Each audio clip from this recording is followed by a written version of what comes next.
All right, hey, how's it going? Hold My Helmet Football Podcast. I'm your host, Will Reichling. No Dylan Boyle today. Sorry, Dylan, I love you, but I had to do a little solo take of my own. Halfway through the season, I got a lot of shit I gotta get out there. Sometimes you interrupt me. No, I'm just kidding.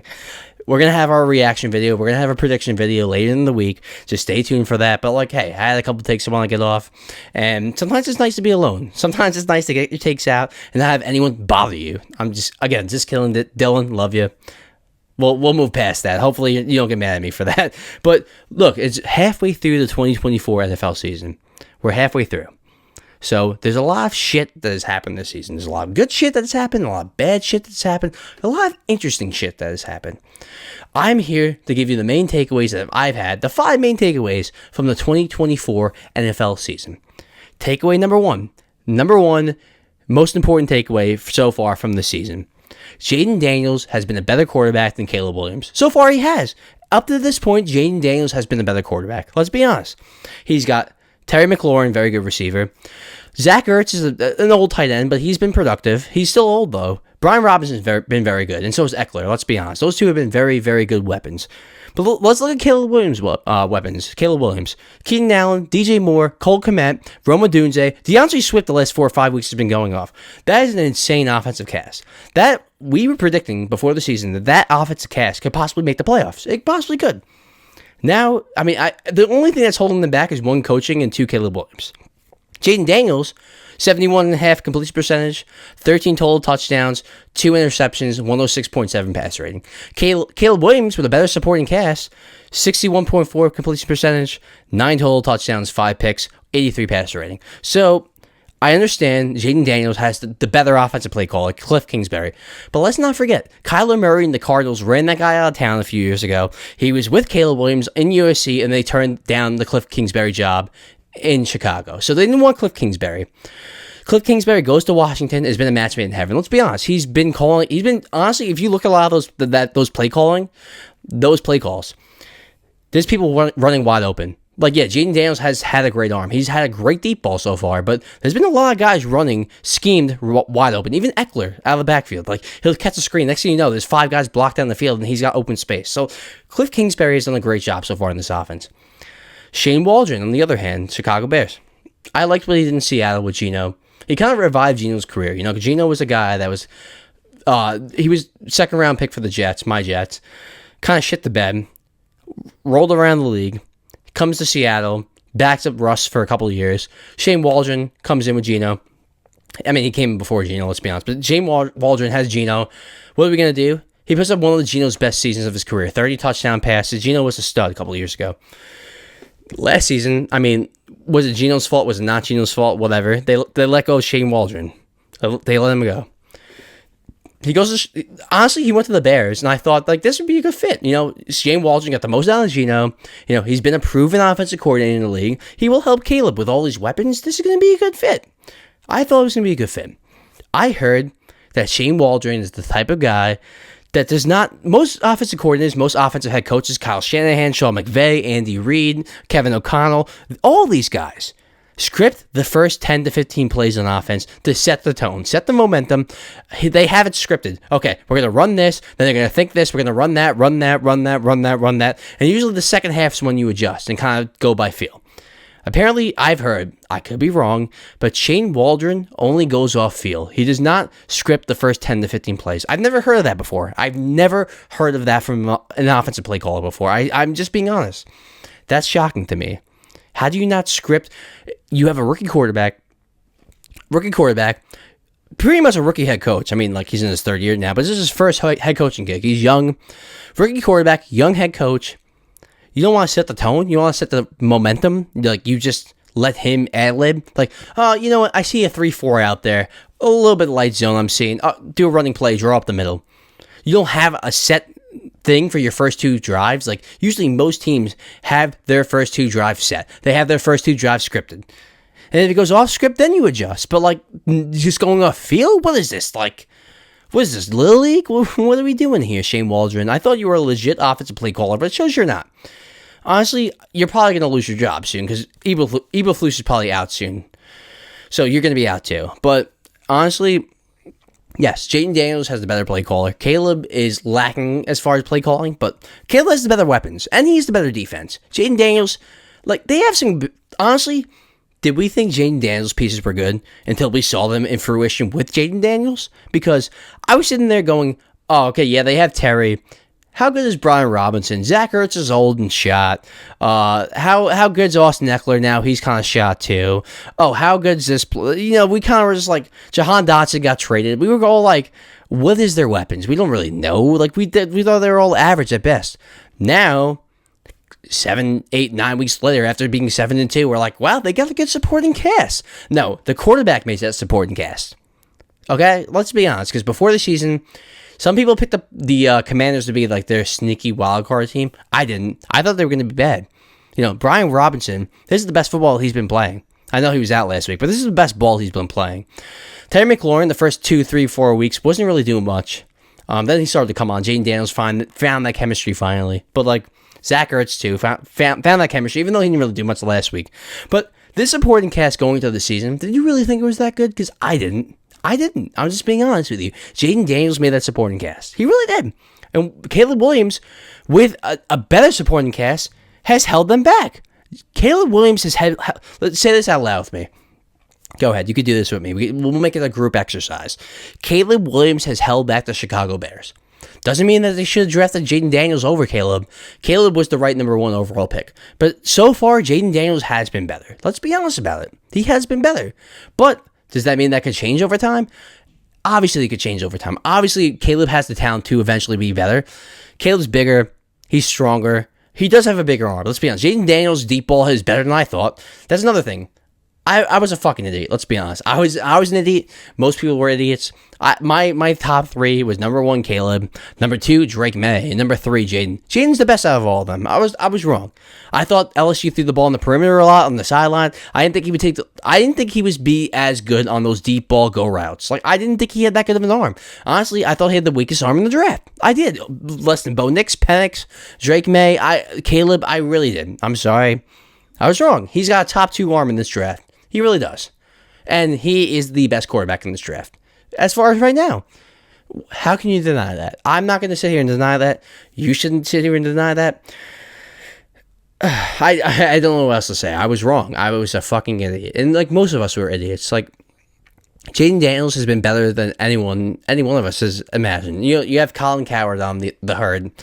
He picked the Commanders to be a dark horse wild card spot and make the playoffs. He didn't think they were going to win the division like this. They are the dark horse to win the NFC East. I know the Eagles have been playing better, but Jayden Daniels has been... I think the key for Jayden Daniels, he's been so good from the pocket. He has not been fazed by pressure. He has not been fazed by sending an extra blitzer at the corner on a blitz. He hasn't been fazed by any of that rookie shit. The rookie shit like Belichick used to do back in the day. Belichick used to always stifle those rookies. He would send the blitz at you. He would disguise a safety, and he would just jump up and blitz you. And then you'd have a Zach Wilson, even a Josh Allen when he was a rookie, and they'd be fooled. Jayden Daniels would probably just blow. If Belichick was Belichick and Jayden Daniels was playing Belichick with the Brady Belichick Patriots, I really think Jayden Daniels would probably torch them because he's just so smart. I think it's from all the experience from playing in college for so long. I haven't done top 10 any times recently, but if I did, he would probably fall in that 8, 9, 10 range. I can't put him at 3, 4. He's not better. I can't put him above Josh Allen, Lamar, Burrow right now. Maybe Burrow could be falling after this season, but Jayden Daniels has been a top 10 quarterback right now. I can't deny that. The number 2 takeaway from the midpoint season of the 2024 NFL season. This is the beginning of the end for the San Francisco 49ers. Trent Williams, 36 years old. George Kittle, 31 years old. Debo and McCaffrey are both 28, but they're both injury-riddled players. They both get injured all the time. And look, McCaffrey, before he got to the Niners, on the Panthers, one of the best players in the league, he would get hurt all the goddamn time. So, came to the Niners. Yes, he was healthy for a little while. He was healthy for a year and a half. But the injury bug has finally caught up to him again. He's 28. You really think he's going to make it to 35, even 32? You probably got 1-2 more years left out of Christian McCaffrey. Debo Samuel, 28. Also a very injury-riddled person. Ever since they signed him to that deal, he hasn't really been the same. They don't run him as much. They don't throw it to him as much. He's not a guy that can run across and beat a guy in man coverage. He's not a route beater. He doesn't run great routes. I think he runs better routes than people give him credit for, but there's people out there that say he cannot run routes. Trent McDuffie stuffed him in the Super Bowl, blah, blah, blah. So you have Deebo Samuel, you have Christian McCaffrey, both 28, yes, very young, but again, how long do wide receivers last in the league? How many wide receivers that are elite are over 30? 4? 3? Elite? 2? Cooper Kupp getting hurt all the time. Devontae Adams clearly not the same receiver. You have a lot of players, once they hit 28, 29, 30, not the same guy. So, Deebo Samuel, you probably count him out. Christian McCaffrey, other than Derrick Henry, after 28, 29, what running back is elite anymore? I'm waiting. Derrick Henry, that's it. So, two skill positions players that are 28, about to be 29, and look, this is it for them. Those 4 players: Kittle, Trent Williams, McCaffrey, Deebo. 4 of their 5, 6 most biggest stars, and they're coming past their prime. Christian McCaffrey probably has one more elite year, and then that's his prime. That's it. He's done. So, Fred Warner. 27, but I wouldn't say that he's past his prime yet. These 4 players are very, very old, and now you have the argument of paying Brock Purdy soon. So you pay Brock Purdy soon, you're going to lose talent on offense. That's already a given. You pay Brock Purdy, you're going to lose some talent. Now look at Brock Purdy's numbers this year without Deebo, without Trent Williams, without Brandon Ayuk, without Christian McCaffrey, whatever mixture you want. Let's say 2 out of those 4 guys out. He hasn't been the same player. He hasn't. Now I think Brock Purdy's a top 11, 12 quarterback in the league, the way he's played, but there's been some games where he's underperformed. Let's be honest about it. He hasn't been the same. He kind of, when he's asked to carry the team, he can't carry. He's got to get carried. He's not a carrier. He needs to get carried, but if you put some piece around him, he'll make big time plays. He'll throw the ball down the field. He'll have high yards per attempt. He will make some plays sometimes, but if you're going to pay him $55 million a year, you're gonna be in trouble, and I think that's what the Niners are gonna do. After this season, they might actually pay him. I don't think that's the best idea for them to do because he's one more year on his deal, but they're not gonna listen to me because what the fuck do I know when I'm talking? I don't know shit. So they're gonna be like, "What the fuck do you know? Get the fuck out of here. We're gonna pay this guy," and then they're just gonna go down the drain. That kind of goes into my next point, number 3. The number 3 takeaway I have from the midpoint of the 2024 NFL season: overpaying quarterbacks and paying them early is not the answer. It's not the answer. Listen to the top 5 players as far as annual average value. Number 1, Dak, $60 million a year. 2, Joe Burrow, 55. 3, Jordan Love, 55. 4, Trevor Lawrence, 55. And 5, Tua, 53.1. I would say 3 out of those 5 guys in the top 5 are not top 10 quarterbacks. Jordan Love, I think, is a top 10 guy, but even him now, he's been throwing a lot of interceptions. Would he be top 10? I mean, okay, I'm going to say confidently 3 out of those 5 guys are not top 10 guys. So why are they getting paid like top 5 players? You have Trevor Lawrence, who, look, after his 3rd year, I think the whole thing is like after 3 years, you got to pay the guy because if you don't, you're going to have to pay him more money the next year because the number keeps rising and rising and rising. But I would have rather paid Trevor Lawrence $60 million a year over $55 million a year to know that he was the guy. Give him one more year, be certain about it, then pay him. No, they rushed it, they paid him, and now he looks like shit. Now you're screwed. Tua, concussions, injuries, shitty in cold weather, shitty in the playoffs. Why pay him $53.1 million per year? Why? You can wait one more year? So what was he drafted in 2020? You have 2020, 2021, 2022, 2023. So this was his last year, wasn't it? Oh, it was his 5th-year option year. So I understand that, I guess, but so for Tua, wasn't paid early, but he was paid too much. Look at the people around him. Burrow, Dak, Trevor Lawrence. I guess you have some leeway there, but he was paid $100,000 higher than Goff. Do you think Tua is better than Jared Goff? I don't think so. So what was really the argument there? What was really the negotiation? Hey, I had a higher pass rating than him last year. You suck in the playoffs. I don't understand why these NFL teams think they're like getting folded into a corner with these players. Like, you have Tua, who, yes, he's put up great numbers in the regular season, but he's folded in the playoffs. He's folded with anything other than, like, what, 50 degree weather, other than, like, yesterday in Buffalo. But he hasn't shown you really anything in important games against good teams. What is he, like 1-7 against good teams in his career? So tell me, how did he earn $53.1 million a year? How? Just because the guy before him got more? Or 100,000 less? I don't understand the concept here. It's like the next guy's got to get more. It's not always more, but it's like the next guy's got to get in that range. Why? Just let him walk. Let him walk. I know it's hard, easier said than done. But in this Dak situation, yeah, Dak Prescott, you don't sign a contract all offseason. You have all of us thinking, oh, okay. You want to see Dak with no talent? You want to see Dak perform on his own without having a stacked roster? Fine. I'm for that. Then right before the season, they signed him to the highest contract in NFL history. What was that about? Jerry Jones, what are you doing? Does this guy deserve to own the team anymore? I'm just being honest, because that is the worst negotiation tactic I've ever seen in my goddamn motherfucking life. Like, what is that? You're going to not sign a guy the entire offseason, make everyone think, okay, no, this is a good decision. He's going to make sure that Dak can perform without the most stacked roster on this team. And then right before the season starts, you're like, fine, Dak, I'll give you the money. What was the point of the whole offseason before that? You could have gotten him for like 54, because then Love and Lawrence signed for 55, so like you kind of screwed yourself there. So and Tua signed for 53. So I was like, you had all those guys sign after that. I mean, before you signed Dak, but you could have signed Dak before all that. So I don't know. But if we go into it, Dak, Trevor Lawrence, Tua, those three guys, they paid him in the offseason, and Tua's, when he's played, has been okay, but he's still getting hurt all the time. Is that a guy you wanted to pay max money for 4 or 5 years? I don't think that guy's going to get you where you want to go. Dak, you paid him, he's $60 million per year now. You're seeing how he's doing without the most stacked roster. Yes, he's okay, but the Cowboys are fucked. They're fucked, because we all knew it was going to happen. So why would you do that? Why would you? I don't know what to say anymore. I'm really out of words with paying Dak $60 million per year.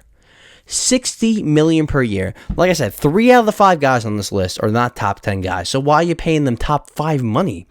And then last but not least, Trevor Lawrence, with the biggest shit show of a season, after getting paid $55 million per year. It's the most embarrassing contract in the league, because he didn't even improve shit. He had 1/2 of a good season. Then came back, won a playoff game, which he threw 4 picks in the first half in. Then starts off 8-3 last year, gets hurt. It wasn't a great season for him last year. You could have felt like he was going to have a good year this year. I felt like he was going to bounce back. But to pay him $55 million a year before the season even happens. Trevor Lawrence was drafted in 2021. So 2021, 22, 23. This was going to his 4th year. You have 4 years on this deal and a 5th-year option. You paid him after his 3rd, because that's the rule. You have to pay him after his 3rd. You have to do that, or it's going to be more money. You probably would have cut him after this year if you didn't pay him. You would have probably cut him. Let's be honest about that. You probably wouldn't have paid him. So paying quarterbacks too early and overpaying them is not the answer, and this year showed that. Dak, Trevor Lawrence, Tua, even Jalen Hurts, who got paid, $51 million a year a couple of years ago. He's even shown, is he a top 10 quarterback? I think he's played a lot better. He hasn't turned the ball over as much, but he's shown that he needs help. He needs help. But what happens when they actually extended both A.J. Brown and Devontae Smith? But now what happens when you have to pay some offensive linemen, and he gets pressured up the middle, and he has to roll out, and he has to make an ad-lib throw? Do you really trust him then? I guess we'll find out. Number 4, the number 4 takeaway from this 2024 NFL season. The New York Jets will always be the same. I didn't even write notes for this because I already know what I'm going to say. No matter what they do, they get Aaron Rodgers, they get Devontae Adams, they sign Tyron Smith. They get all these players, draft Breece Hall, draft Garrett Wilson, draft Sauce. It's always going to be the same outcome. The Jets will always be the Jets. And I know they just beat the Texans. Oh, whoop-de-doo. And Devontae Adams and Garrett Wilson finally looked like Devontae Adams and Garrett Wilson. But too little, too late. The Jets are making the playoffs, and I really don't know what else to say, but like the number 4 takeaway I have is the Jets are always going to be the Jets. They're always going to be the same until they change the executive front office. And as long as Woody Johnson's there, that's not really going to change. So, I mean, the New York Jets, they can put all these pieces around them as much as they want, but like at the end of the day, they're not a Super Bowl team. They're not a playoff team.